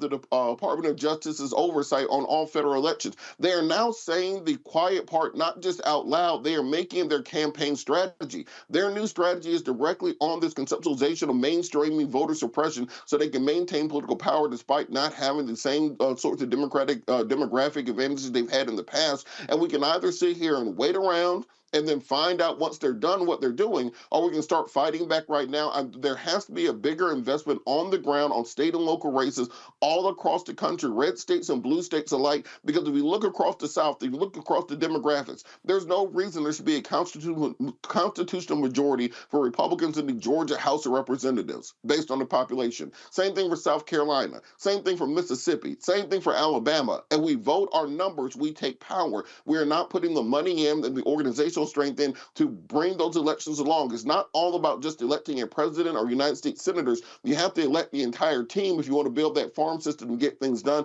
And that's where the focus has to be on for 2024. Well, and what I keep saying, Rebecca, is, folks, I'm tired of you complaining after the fact. I mean, I don't want to hear complaints when the election is over. I don't want to hear you complaining about, look at the bills that they're passing. All these folks in Florida complaining about Ron DeSantis, how many of them didn't vote in 2018? You know, absolutely, because we know in 2018 in Florida, that race was decided by less than 33,000 votes. Less than 33,000 votes, and DeSantis would never become governor of the state of Florida. So here's the thing. You just mentioned, what can we do? Well, this is what we know. November 7th, we have an election in Ohio. There's two ballot issues. One is on the recreational use of marijuana. That's issue number 2. And issue number 1 is about reproductive health. It's about access to fertility treatments as well, and also access to birth control. We know in Pennsylvania, we have a set of elections that's coming up that's dealing with making it's 2 Supreme Court judge races that's on the ballot. In Virginia, the entire assembly in both the delegate side and the Senate side is up for election. So there are things to vote for. Or even in Harris County, there's a mayor's race that's coming up, as well as some local elections. So there are things that people can do now. And just like what Robert just said, we have to show up and vote our numbers, because the bottom line, the math is the math. Even with redistricting, even with other forms of gerrymandering, even with culling voters, removing them off of removing them off of the voter rolls. If those of us who are registered to vote actually show up to vote, we actually bring positive change. And that's something that simply no one can take away from us. I want to talk about something else, y'all, that I find to be quite interesting. And that is, now all of a sudden you've got football players, college players who can make money through name, image, and likeness, which they should. So here's what's interesting. There was a congressional committee today. They were talking about a name, image, and likeness bill, and it came up in the Senate. And here's what's interesting here. So Maria Cantwell, who is the chair of this committee, this is what was said. This is from a USA Today article. But I want y'all to take this out. It said, Maria Cantwell said the committee came close to agreement on a bill in the last congressional session that was more narrowly tailored just to NIL. but included elements of proposals from Senators Roger Wicker, Republican Mississippi, who had been the committee's chair, and from Richard Blumenthal, Democrat Connecticut, and Cory Booker, Democrat New Jersey, who have been and remain strong advocates of legislation that would address a range of issues beyond NIL, including athlete health, safety, and welfare. But this is interesting. However, she said the problem was, at that point, a lot of people wanted to jettison the HBCUs from Division I, and we didn't think that was such a good idea. And we weren't for that for a bunch of different reasons, and so the negotiations fell apart over that issue. I find that to be interesting that they wanted to jettison HBCUs from Division I.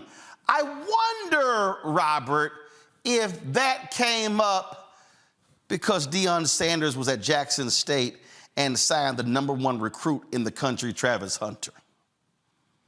As the prophet Most Def once said, you start keeping pace, they start switching up the tempo.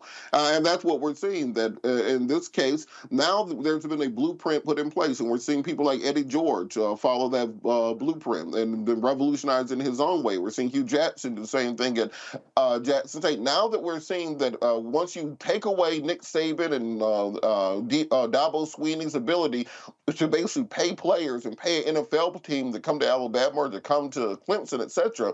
Now there's an even playing field. A lot of these coaches are getting exposed. And what we know is that once black players start going to black schools and institutions, and you start making Alabama depend on only having Tyler and Tucker and Jimbo play for them, they won't be able to compete anymore. So they are now taking preemptive legislative action to make sure that never happens. These state schools will be out of business in a couple weeks, in a couple months, if black players start going to HBCUs and they know they have to do something to keep these institutions alive, to keep that money rolling in for boosters and keep that money rolling in for the state. Because what we have seen for generations are these coaches show up under the guise of recruiting. They buy mama a truck, they buy dad a couple suits, they put a couple $100,000 in a player's pocket, and then they basically have bought their services at university. Well, now I can make the millions I'm actually owed through NIL, so I don't need to get your little stinky booster money. I can actually support my family based on the work that I do and the work that I put in. That scares the hell out of them. Black economic independence is the scariest thing to the establishment of white America. The thing that I find to be interesting about all of these folks, Joe, is, we got to have some legislation, because what they don't like is you got the fact that you take an Angel Reese. Angel Reese just signed with Reebok, okay? Shaq was named the head of basketball at Reebok, so one of the first people he signed was Angel Reese. And then I saw a story where the Caleb Williams, a quarterback at USC, can make more money through NIL deals next year than he could make. And this is crazy. And I think it is crazy. And that should apply to these fools. Because what they're doing is they're screwing black players. They're pissed. They're now pissed because they're making millions. Caleb Williams can make more money at USC next year than he could as a rookie in the NFL. And so now all of a sudden, this is not right. This is not fair. Now, mind you, Joe, the head of the NCAA was making $2 million. He ain't bounced one ball. He ain't thrown no ball, making $2 million. You now have head coaches making, $9 and $10 million. The head coach at Texas A&M, he ain't won shit. Jimbo Fisher, making $9.5 million. He ain't won nothing. Dabo Swinney at Clemson complaining about name, image, and likeness. But he making almost $10 million. Nick Saban, you got Harbaugh at Michigan. All these cats, they are making crazy amounts of money, but now all of a sudden, we got to regulate this. We got to regulate this. These players, what's going on out here? It's called, but here's what I love. I thought Republicans love the free market. We love the free market till them black ball players start getting paid. That's right, and everybody loves a winner. And I forget what school it is. If it's Florida, it's one of the schools in the South. They are planning to build a new stadium That is in their financial plan. And so basically, you are relying on kids right now that are somewhere between probably the 6th and the 10th grade to build you $100 million stadium with their talent. And so anything that has the potential to dilute that or to take that in another direction is something that they're going to be against. And of course, Deion has shown the way and reminded. And, you know, we've had good black players at HBCUs and for a long time, but good programs that can compete and do the things that they need to do and recruit strong teams, not just one good person or two good people or whatever else. That's a little bit different. And so folks like Saban and Sweeney and Fisher, many of whom just get recycled, in and out of different places in football. Sarkisian, who's a good coach, but still, perspective is in order on all of this. Once NIL happened and folks could have their hustle be what they needed it to be, now they wanted to look at it differently because it has the potential to affect them negatively. So here we are again. We like the free market until it's benefiting folks other than us. We like this particular law or how this particular place is set up or how this particular district is set up until the numbers get so where we're outnumbered and we're going to lose. And so it's all about changing the game. And this is another example of changing the game. It's amazing that it takes someone as amazing as Deion Sanders. It takes these folks that are excellent and that are extraordinary to flip the script because of everything that we're going against and we're fighting against. But hopefully we continue to be aware of what's going on, watching it as it's going on, and making sure that we take our stands. And so that these kids have choices of where to go to school. They don't necessarily have to go to Alabama. If they want to go to Alabama, God bless them. But if they want to go to Jackson State, that's fine too. Except the guys at Alabama don't necessarily like that. But here's why I think this is so hilarious, Rebecca. So I'm sitting here looking at this story here, and now they're talking about, this is unfair. We got to do something because we just can't have a few conferences getting all the money. Guess what? TV is driving this. It's TV. TV money is driving the power conferences. The Pac-12 blew up because USC and UCLA left the Pac-12 because over a TV deal. Okay, then they were like, we don't want the rest of the Pac-12. Why do they change? Why couldn't they get a real TV deal? Because LA, USC and UCLA are both in Los Angeles. And the rest of them schools, they in know-nothing markets. I'm just being honest, and it's all TV deal. So there are Power 5 conferences. It's not going to be a Power 4. It's probably going to get to the point where you're only going to have 2 conferences, where you're going to have maybe the top 30 teams competing and then making all the money. And so Congress can sit here and do what they want to do, but this is a TV money game, boo. That's all this is. And college football ain't nothing but a minor league NFL. The college football game changed in the 90s. I remember when Notre Dame had signed, $100 million contract with NBC to televise all their games. It was a game changer. Like, it really exploded college football because everyone was like, oh, you can do that. And so even now, even if Congress decided they wanted to interfere and kick HBCUs out of Division I, even Division I has changed. I mean, you now have the FBS versus the FCS. For your viewers, the football bowl subdivision, which is the highest level in NCAA, and then the FCS, the football championship subdivision, which is like kind of the number 2, like prior to 2006. Girl, old school is Division I, Division II.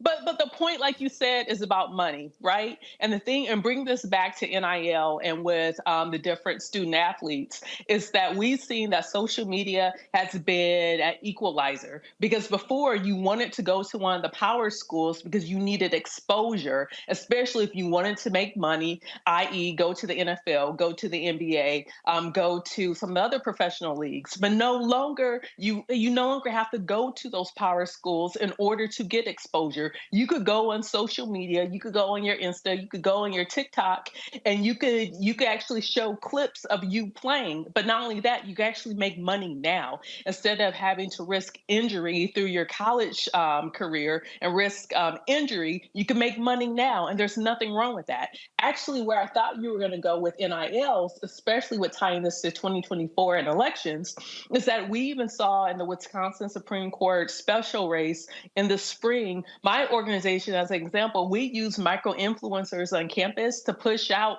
for students to know, hey, there's an election coming, check your voter registration, make sure you turn out to vote, and these are the issues that are on the ballot that you can use your voice with. We actually have worked with student athletes to use them as micro-influencers on their particular campus to make sure we're getting the word out. I thought where you were going, where the Senate was going, was trying to restrict what NILs could be used for. No, look, I'm gonna tell you right now, what the schools don't like, the smaller schools don't like that the bigger schools are able to offer more money to the players in bigger NIL deals. Well, hell, that was always the case when the boosters were giving money under the table. So that was always the deal. But you know what's interesting, and I'm going to try to pull it up in 1 second. What we're seeing today was actually what Eddie Robinson actually broke down when he testified before Congress in 1984. He talked about then what was going to happen. And what people don't remember, that there was a Supreme Court ruling where the NCAA could not, and Grant Taft, who was head of the Coaches Football Association, they sued, and that gave, so the NCAA used to control TV contracts. Well, then when they won that lawsuit, then the schools could cut their own deals. That's when the game changed. And so now, and here's the whole deal. When you're watching television, you don't care about some podunk school watching. You want to see the big boys compete. You want to see the Alabamas, the USCs of the world compete, and it's all about eyeballs, about ratings. But here's what Eddie Robinson actually said, testifying before Congress about this very issue. Revenue from television has been the lifeblood for Division I, IIA leagues like our conference. Naturally, the loss of these revenues will have a devastating effect. It will force curtailment of a number of programs and create funding problems for federal compliance with things like Title IX. We have to deal with declining student enrollment and reduce public funding on college revenues. We will not have an opportunity to get the good public relation that is typical of a regional television game or the national television game. So it stands that we are naturally locked out. In our conference, things like basketball tournament for men and women, golf and baseball playoff, tennis and track championships, all been funded by television revenue, and we face serious setbacks. Indeed, monies received from television since 1977 in our league has enabled the Southwestern Athletic Conference, our conference, to wipe out a deficit of $100,000 operating debt and build a league surplus of over $500,000 and operate at the level of other conferences our side. Television has been our lifeblood. It has been a public relation catalyst, enabling us to showcase our program. It's been a boom for recruiting. You have to understand, we are locked out with seemingly no place to turn. Gentlemen, I hope that the members of this committee will give every consideration to our problem and offer constructive solutions. I feel now that after these years and the great contribution that this organization has made to intercollegiate athletics, that the tail is about to wag the dog.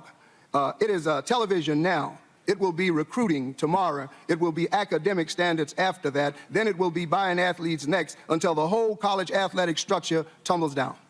I'm pleased to have this opportunity to appear before you. Thank you. Thank you, Coach Robinson. Mr. Ninus? Sounds like that alpha man was speaking some truth there, and everything that he talked about has literally happened. It's happened, and so we're going to continue to see it happen. Going to a quick break. We'll be right back. Roland Martin Unfiltered right here on the Black Star Network.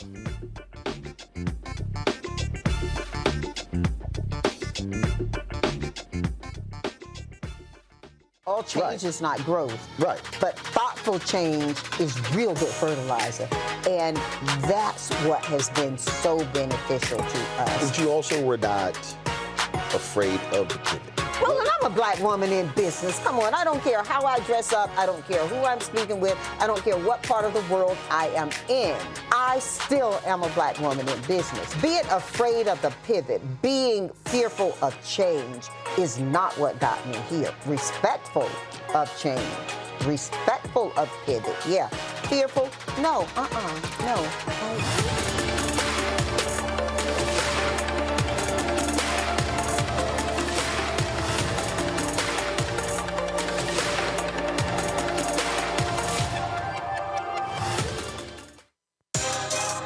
Peace, I'm Faraji Muhammad, host of The Culture. And brothers, we need to talk. There's been much discussion about the state of the black man in our community, whether it's in politics, education, or in the home.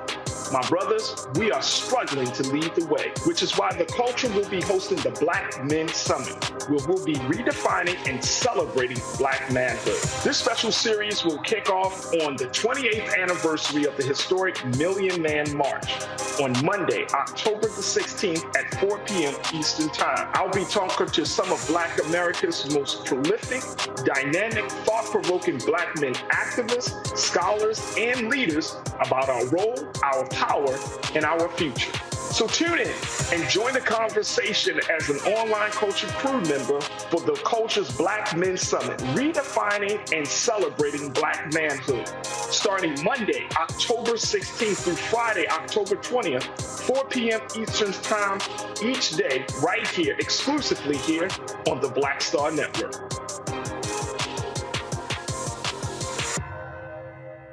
Farquhar, executive producer of Proud Family. You're watching Roland Martin Unfiltered.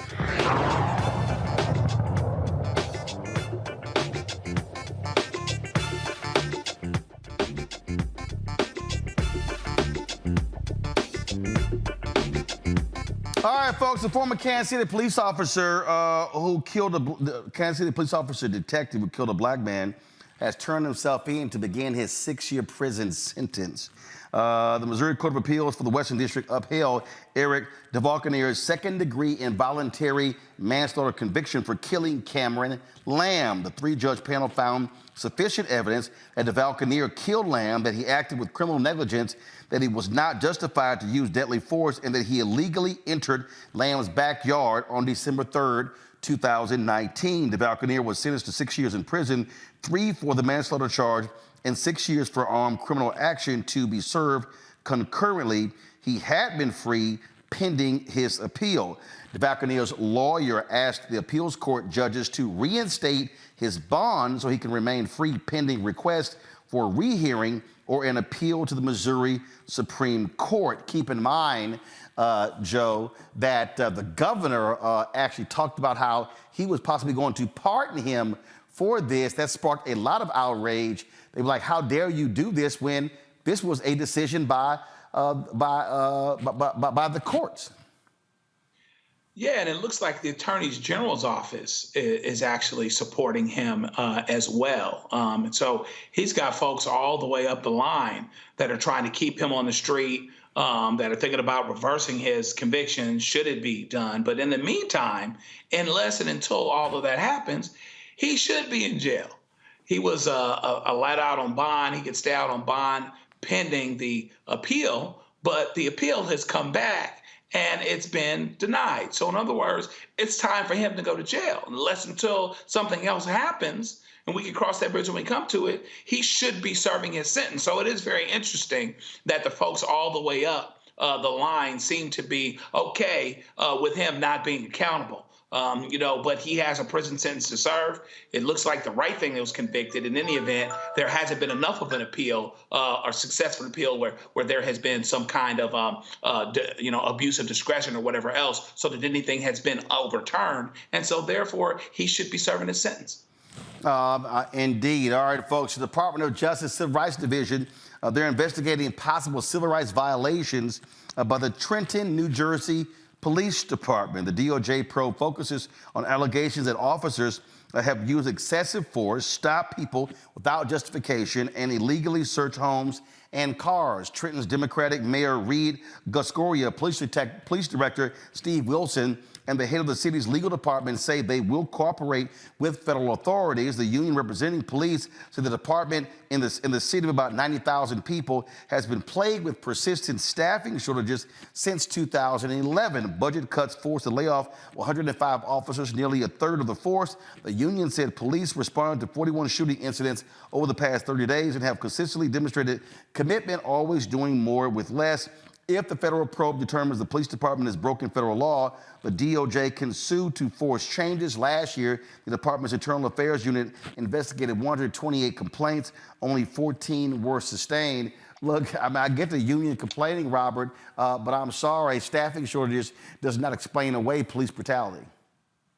Not at all. And I want for the people online who always say, well, why do we need to vote? Blah, there's no difference between Trump and Biden, et cetera. Waka Flocka Flame, Sexy Red, Yo Jess, or Yo, what's her name, who are then other folks out there. Understand that having a functional Department of Justice and a functional Civil Rights Division makes real changes to policies that affect real people on a daily basis. When Jeff Sessions was the Attorney General, he used the Civil Rights Division to investigate discrimination against white people. When Bill Barr was in there, they used it. They were not enforcing consent decrees. They were not investigating hate crimes against African Americans. Having a functional Civil Rights Division, the Department of Justice, is reason enough for you to get out there and vote. So I understand that there are many Gen Z social media influencers who are saying, well, Donald Trump gave you a free check. Donald Trump gave you PPP loans. Donald Trump let folks out of jail in the hood. These are the things that actually matter. Having a civil rights division that will investigate police killing people in your community and abusing people in African-American communities. That's why voting is so important. It's not just the top line issues, it's the direct issues that affect your communities. I still, Rebecca, don't understand why the Biden administration is not touting all of the great things the DOJ is doing. They're going to have another major decision tomorrow dealing with redlining. So I'm sitting here going, for this administration, you're having wins. You should be touting that, celebrating that. I think that there is a calculation that if they tout too many quote unquote pro-Black things, that is going to erode the number of white folks who's going to turn out and support the Biden administration next November 2024. Now, do I think that calculation? But these wins aren't even pro-Black. No.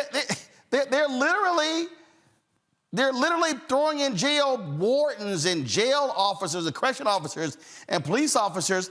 And what they're saying is, hey, you know what? And they've given more money to cops, but this is a way to say this is what we're doing to be effective. But yeah, I think sort of this fear is like, this whole, we want to be tough on crime, but that's only when it comes to offenders and not when it comes to the thuggish cops. Right. There's also a misconception that when it comes to ending police brutality, when it comes to demanding that law enforcement officers are actually professional, actually doing their jobs, it's still viewed as a Black issue for many white folks, in this country. Like, look, I grew up in quote unquote middle America. I grew up in Nebraska. And when you talk about police reform, people view that as a Black thing, not a, hey, this is a society thing. We're giving these people a gun and a badge. We need to make sure that they're professional. They're actually doing their job. Joe? Yeah, I mean, we have to do a better job at making sure that people know how the things that the Biden administration, in this case, has accomplished affect their day-to-day lives for the better. And to remind, let's connect what's going on in Congress right now and saying, so right now, nobody's voting because there's no leadership. But when they were voting, let's talk about what they were voting for, or more to the point, what they weren't voting for. Didn't vote for the infrastructure package. Largely, there were a few. Didn't vote for some of the other things that got done. Most of the biggest legislative achievements that affect people's lives on a day-to-day basis, Republicans did not vote for. And so it really has to be made part of the narrative to let folks know, here's the things that have been accomplished. And you think that this election is about Biden being old. First of all, if you're voting for Trump, was kind of a horse apiece because he's only a couple years younger. Second of all, this election is about preserving democracy. And so they really have to be intentional about making sure that we paint that narrative because it's the right one. Indeed, indeed. All right, Robert, Rebecca, Joe, I certainly appreciate y'all joining us. Thank you so very much, folks. That's it for us. Don't forget, support us in what we do here at the Black Star Network. It's important for you to join our Brina Funk fan club. Your dollars make it possible for us to do what we do while we are battling these advertisers and these ad agencies who continue to ignore Black-owned media. Send your check and money orders to P.O. Box 57196, Washington, D.C. 20037-0196. Cash App, $RM Unfiltered. PayPal, R Martin Unfiltered. Venmo is RM Unfiltered. Zelle is Roland@RolandSMartin.com. Roland@RolandMartinUnfiltered.com. Download the Black Star Network app, Apple phone, Android phone, Apple TV, Android TV, Roku, Amazon Fire TV, Xbox One, Samsung Smart TV. Be sure to get a copy of my book, White Fear, How the Browning of America is Making White Folks Lose Their Minds. Available at bookstores nationwide. Download the audio version on Audible and be sure to check out our 24-hour streaming channel available on multiple platforms, including Amazon News, Plex TV, Amazon Freevee, as well as Amazon Prime Video. Folks, that's it. I'll see y'all tomorrow right here, Roland Martin Unfiltered on the Black Star Network. Holla!